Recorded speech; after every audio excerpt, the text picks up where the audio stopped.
আসসালামু আলাইকুম।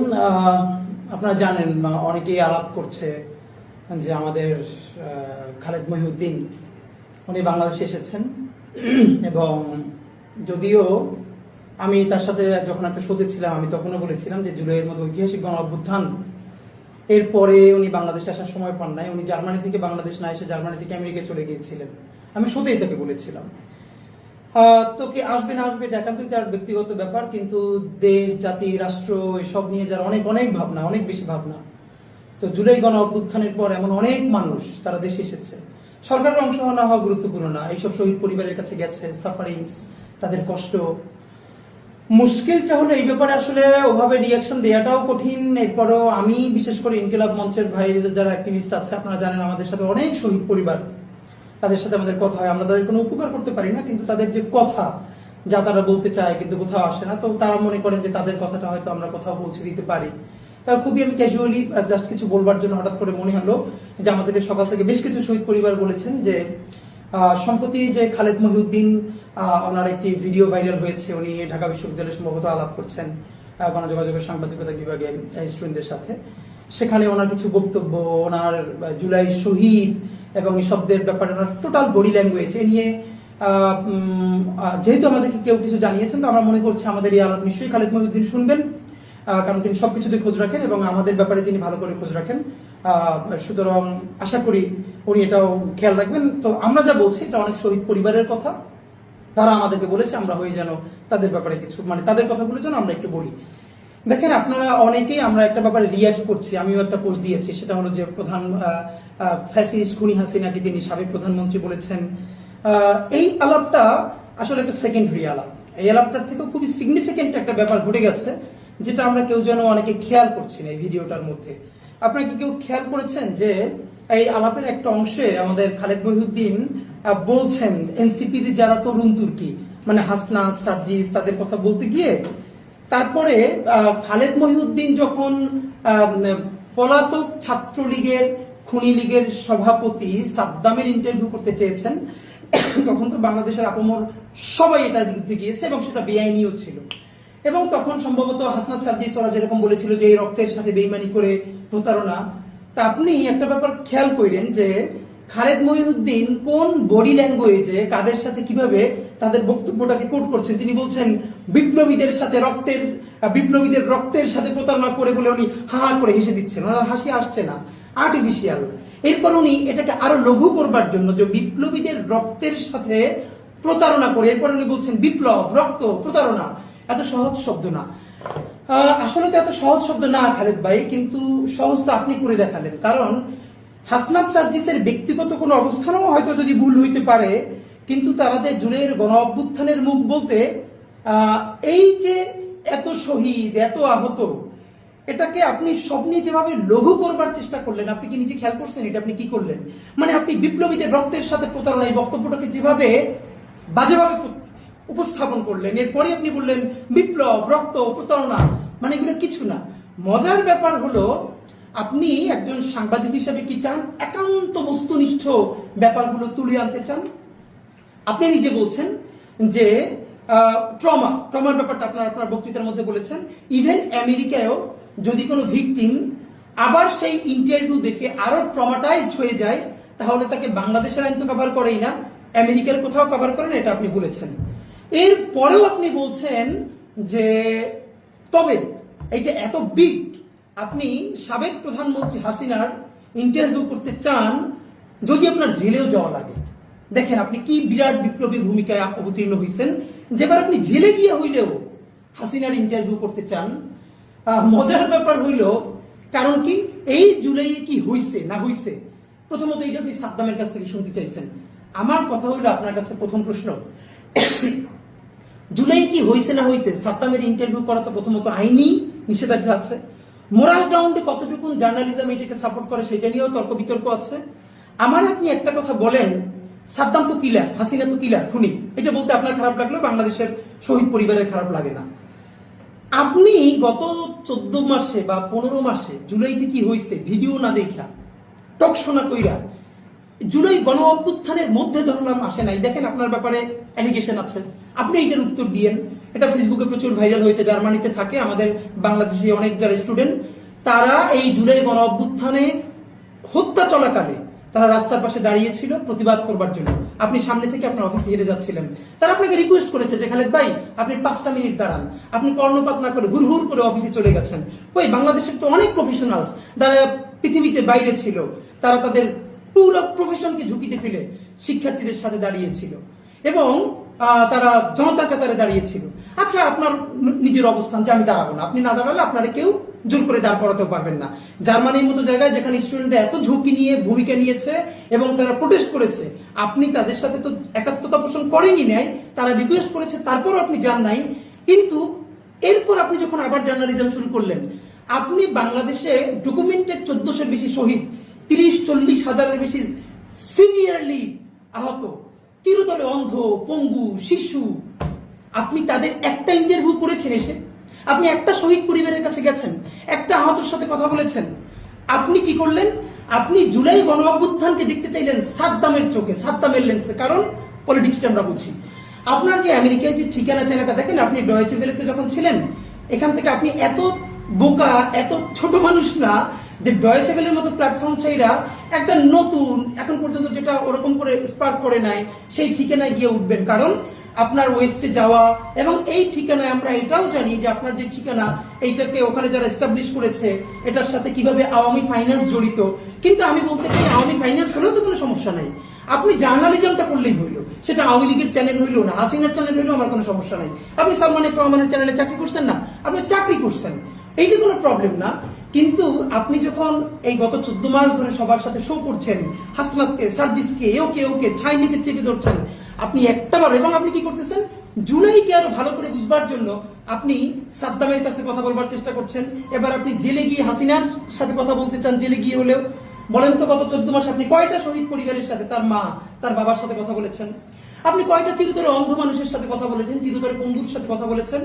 আপনি যদি ওরকম জার্নালিজম করতে চান, তাহলে সকল শহীদের পরিবারের সাথে কথা বলে, আহতদের সাথে কথা বলে, তারপর তাদের অ্যালিগেশনটা কতটুকু সত্য, কতটুকু মিথ্যা, মিথ্যা হওয়ার সুযোগ নাই। কারণ ইট হ্যাপেন্ড, এটা ক্যামেরার সামনে ঘটেছে, লাশ জ্বালিয়ে দেওয়া হয়েছে, ক্যামেরার সামনে ঘটেছে।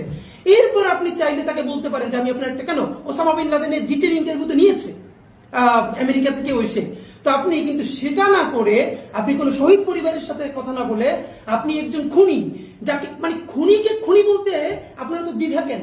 মানে খুনিয়া হাসিনা খুন করছে কিনা এটা নিয়ে আপনার দ্বিধা আছে?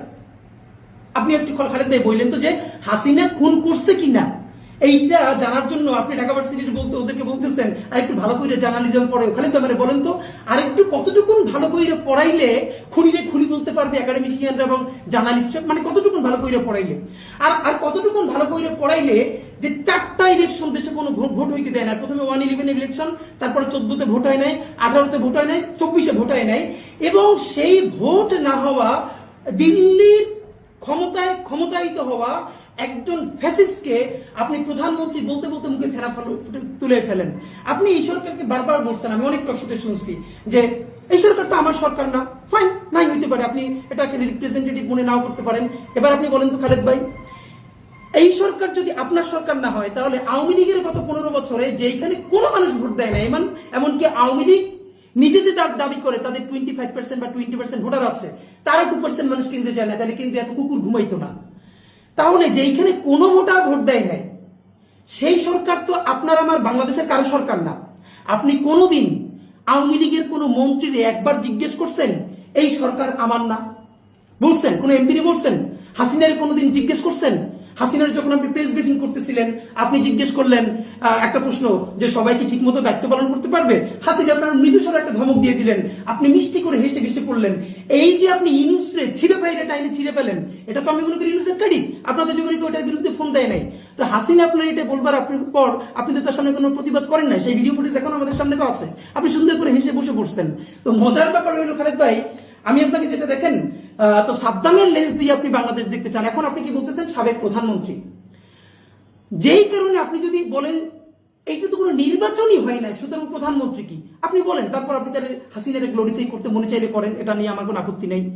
কিন্তু আপনি হাসিনারে গ্লোরিফাই করতে গিয়া জুলাই গণ অভ্যুত্থানের কতগুলো শহীদ, তার রক্ত, তার বিপ্লব, আপনি তাকে কিভাবে মানে কি বাজে বডি ল্যাঙ্গুয়েজে ট্রিট করতেছেন আপনি খেয়াল করছেন?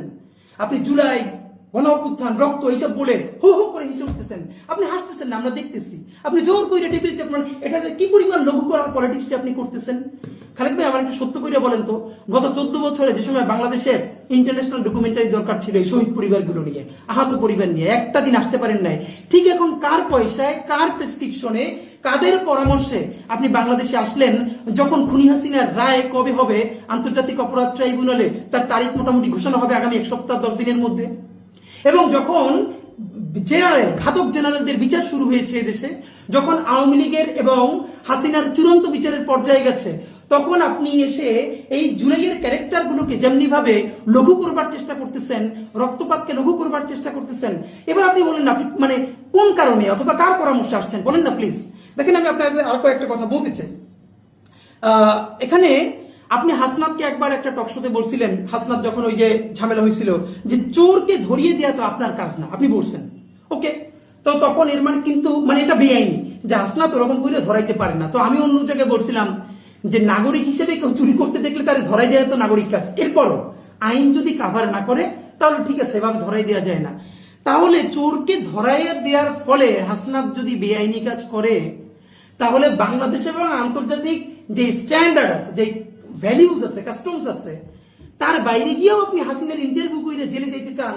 আপনি আমারে বলেন তো, গত 15 বছরে যত আওয়ামী লীগের মন্ত্রী এমপিদের সাথে আপনি টকশো করছেন, আপনি একজনও ডিরেক্টলি বলছেন যে আপনি তো বিনা ভোটের এমপি, আপনি তো ভোট ছাড়া মন্ত্রী?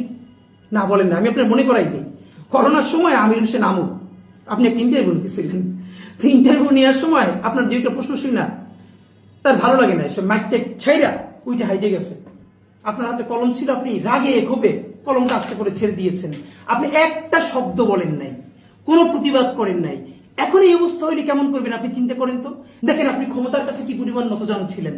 ওই আমু যে রিয়েকশনটা আপনারা দিছে, আপনি কি উঠে বলছেন, এই আমু সাহেব আপনি কিন্তু বিনা ভোটের এমপি, ভোট চুরির মন্ত্রী।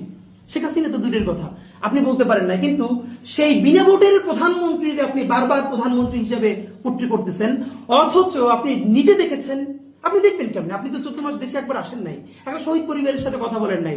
জুলাই কি হয়েছে এটা আপনি প্রথমে সাদ্দামরে দিয়ে করাইতে চান কেন?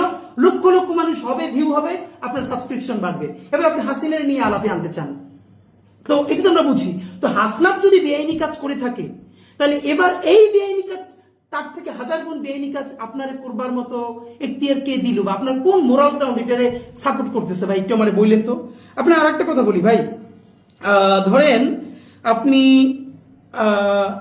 যেটা করেন, এই কথাটা আমি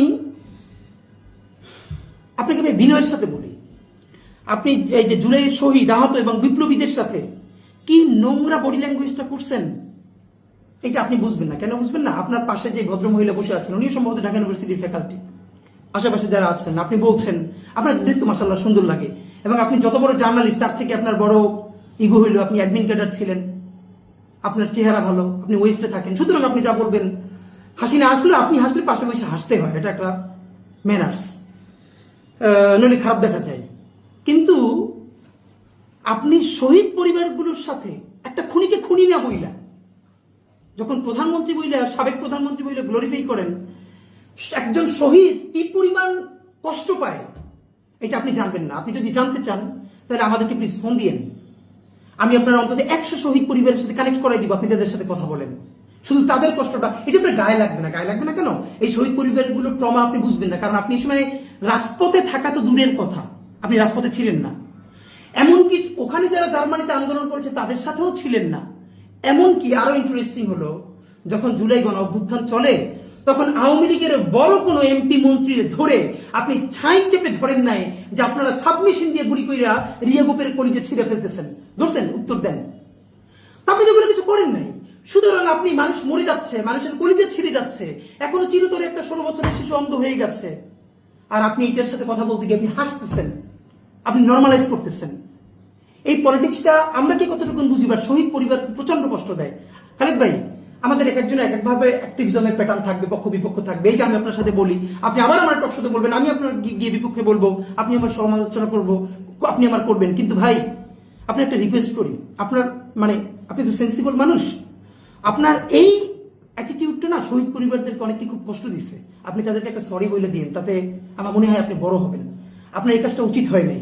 দেখেন, আমি আপনারা যেটা বলতে চাই সর্বশেষ, সেটা হলো আমি আপনার এই আগমনকে অত্যন্ত সন্দেহের চোখে দেখি। আমি দৃঢ়ভাবে বিশ্বাস করতে চাই আপনি কোনো এজেন্ডা নিয়ে আসেন নাই, কিন্তু বাংলাদেশের মানুষকে আমি বলি, প্লিজ, বাংলাদেশের 18 কোটি মানুষ একমাত্র গণহত্যাকারী ছাড়া আর বাকি সকল বাংলাদেশপন্থী দল, রাজনৈতিক দল, শক্তি, সামনে যখন নভেম্বর আসছে, যেটা গত 1.5 বছরের মধ্যে সব থেকে ক্রিটিক্যাল টাইম আমাদের জন্য, কোন টাইম? যখন খুনি হাসিনা যতগুলো গণহত্যা করেছে তার অনেকগুলো বড় রায় হবে এই মাসের মধ্যে, নভেম্বরের মধ্যে। এবং এই যে ঘাতক জেনারেল, তাদের বিরুদ্ধে অফিসিয়ালি ট্রায়াল শুরু হয়েছে। আওয়ামী লীগ চাচ্ছে, এমনকি সেই ঘাতক জেনারেলদের একটা অংশ, আওয়ামী লীগ, ইন্ডিয়ার সেই লবি, সবাই মিলে এখানে এমন একটা ক্যাওটিক সিচুয়েশন তৈরি করতে চায়, যার ফলে এই সরকারকে ফল করিয়ে একটা নতুন, একটু লেস আওয়ামী লীগ এমন একটা গভর্নমেন্ট তৈরি করে তারপরে 6 মাস 1 বছর চালিয়ে নির্বাচনটাকে বানচাল করে দিয়ে এরপর আওয়ামী লীগকে ফিরিয়ে এনে একটা ইনক্লুসিভ ইলেকশন আমি নির্বাচন করতে চাই। তো এই প্রথম প্রক্রিয়াটা হলো এই নির্বাচনকে, এই বিচার কাজকে বাধাগ্রস্ত করা, তারপরে নির্বাচনকে বানচাল করা। এই জন্য আপনার যেটা লাগবে, এখানকার সব থেকে পাওয়ারফুল হল সিভিল সোসাইটি। তারা নতুন নতুন ন্যারেটিভ উৎপাদন করবেন।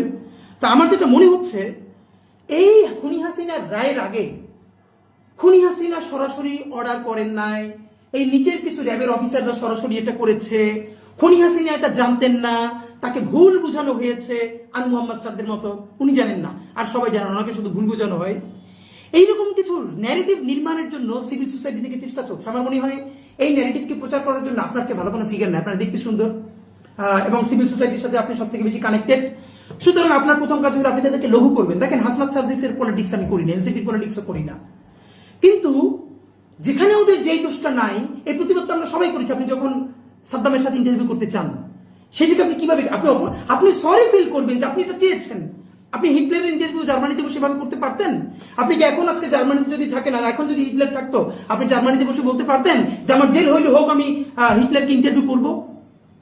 কিন্তু আপনি বাংলাদেশে বসে বলতে পারতেছেন। এর কারণ আমরা মনে করি আপনাকে এবার পাঠানো হয়েছে অনেক হিসাব নিকাশ করে। এখানকার হয়তো কোনো একটা এজেন্সি পাওয়ারফুল, তারা আপনাকে পুশ করেছে, আসেন, বাকিগুলো আমরা ঠিক করছি। আপনাকে আওয়ামী লীগ, হাসিনা, অন্যান্য যারা আছে, তারা যে কোনো ভাবে আপনাকে কনভিন্স করতে পেরেছে যে আপনি আসেন, এসে এই কথাগুলো বলতে শুরু করেন। এটা যদি না করেন, আপনি এসেই এই কথা আপনি কেন বলছেন? তো প্লিজ, আমি আপনাকে বলবো যে আপনি যে সাবেক প্রধানমন্ত্রী বলছেন, আপনি যেটা সারাদিন গ্লোরিফাই করতে পারলে আমার কোনো সমস্যা নাই, কিন্তু প্রকাশ্য দিবালোকে খুন করছে সেই খুনিকে আপনি খুনি বলতে পারেন না। কিন্তু বিনা ভোটে এমপি হয়েছে, মন্ত্রী হয়েছে এবং তাবেদারি করে দেশ বাঁচছে, তার এখন আপনার সাবেক প্রধানমন্ত্রী বলে বলা লাগে। এই যে আপনার ফেটিস, মানে এটা তো আমাদেরকে আসলে বুঝতে হবে যে আপনি কোন উদ্দেশ্যে কাকে কি বলছেন। তো আমি আপনাকে দেশবাসীর উদ্দেশ্যে বলতে চাই, সম্ভবত এইটা একটা খুনিদের প্রথম টেস্ট কেস। তারা এরকম বয়ান বিভিন্ন জায়গা থেকে তৈরি করবে, লিখবে, বলবে। যদি প্রথমবারে তারা উতরাইয়া যায়, তাহলে সেকেন্ড ফেজে তারা কোথা থেকে আরো বড় করে চেষ্টা করবে এবং বিচারকে ভণ্ডুল করবার চেষ্টা করবে। আমি সর্বশেষে আপনাদের মাধ্যমে যেটা বলতে চাই, খালেদ মহিউদ্দিন থেকে শুরু করে অন্যান্যরা এটা জীবনে সাহস পাইতো না। সাহস পাইছে শুধু রাজনৈতিক দলগুলোর অনেকের কারণে। আমরা বলেছিলাম আপনারা যে যার রাজনীতি করেন, কিন্তু জুলাইয়ের প্রয়োজনে আপনারা একতাবদ্ধ থাকেন। জুলাইয়ের ক্যারেক্টার বলি, জুলাইয়ের স্পিরিট বলি, যেটা আপনারা ধ্বংস করেন না। নিজের 5 বছরের রাজনীতি, নিজের ক্ষমতার জন্য জুলাইকে ছোট করেন না। জুলাই না বাঁচলে বাংলাদেশ বাঁচবে না, স্বাধীনতা, সার্বভৌমত্ব বাঁচবে না। খালেদ মহিউদ্দিন চিন্তা করলেন, ও এখন যদি আমি জুলাইয়ের ক্যারেক্টার গুলোকে নিয়ে মকারি করি, রক্ত, বিপ্লব, এইরকম করে বলি, তাহলে আমার প্রথম শেল্টার দিবে বিএনপি। কারণ এনসিপি, যেহেতু তারা এখন এনসিপি ক্যারেক্টার হয়ে গেছে, সুতরাং তাদের বিরুদ্ধে বললে কোনো সমস্যা না, আমাকে বিএনপি শেল্টার দিবে। তো এই যে আমাদের পলিটিক্যাল বিভাজন হইল জুলাইকে কেন্দ্র করে, আজকে বিএনপির বিরুদ্ধে বলে শেল্টার দিবে এক গ্রুপ, আবার এনসিপির বিরুদ্ধে বলে বিএনপি শেল্টার দিবে, করে করে আপনারা একদিন দেখবেন, একটা কবিতা আছে না যে আজকে ওরে ধরে নিয়ে গেছে, আপনি বলবেন ও তো আমার শত্রু, ওরে ধরে নিয়ে গেছে, থাক, আমার প্রতিবাদ করার দরকার নাই, ও তো আমার বন্ধু না। এরকম প্রতিদিন আপনি চুপ করে থাকবেন, কিন্তু সর্বশেষ আপনারা নিয়ে যেদিন ধরা হবে, সেদিন আপনার প্রতিবাদ করবার মতো আর কেউ থাকবে না। কারণ এর আগে সবাইকে ধরে নেওয়া হয়েছে, কিন্তু আপনি তখন প্রতিবাদ করেন নাই। আজকে এনসিপি এদেরকে বলে বিএনপিকে অ্যাডভান্টেজ দেওয়া হবে, তারা নাই হয়ে যাওয়ার পরে জামাতকে ধরা হবে, জামাতকে একটা অ্যাডভান্টেজ দেওয়া হবে বিএনপির বিপক্ষে, করে করে করে করে বাংলাদেশের সকল শক্তি নাই হয়ে যাবে এবং আওয়ামী লীগ কামব্যাক করবে। সুতরাং সেন্সিবল সকল মানুষের প্রতি আমার বিনীত অনুরোধ, সামনের নভেম্বর বিচারের প্রশ্নে কোনো আপোষ করা যাবে না। আমাদেরকে বিচার এবং সুষ্ঠু বিচার ঘরে আনতে হবে। এই প্রশ্নে বিএনপি, জামাত ইসলামী, এনসিপি, গণ অধিকার পরিষদ, এবি পার্টি, যত দল আছে সবাইকে আমাদের ঐক্যবদ্ধ থাকতে হবে। আপাতত আমাকে অ্যাডভান্টেজ দিয়ে যদি আরেকজনের বিপক্ষে বলে, এটাকে আপনি হাসি মুখে নিয়েন না, মনে করেন পরের ঢিলটা আপনার উপরে ছুটবে কখন, যখন ও আর আপনার ব্যাপারে সাহায্য করতে আসতে পারবে না। তো আমি আপনাকে বলি, খালিদ মহিউদ্দিন ভাই, আমি আপনাকে চাইলে আরো প্রচন্ড ভাবে বলতে পারতাম, এবং কিন্তু আমি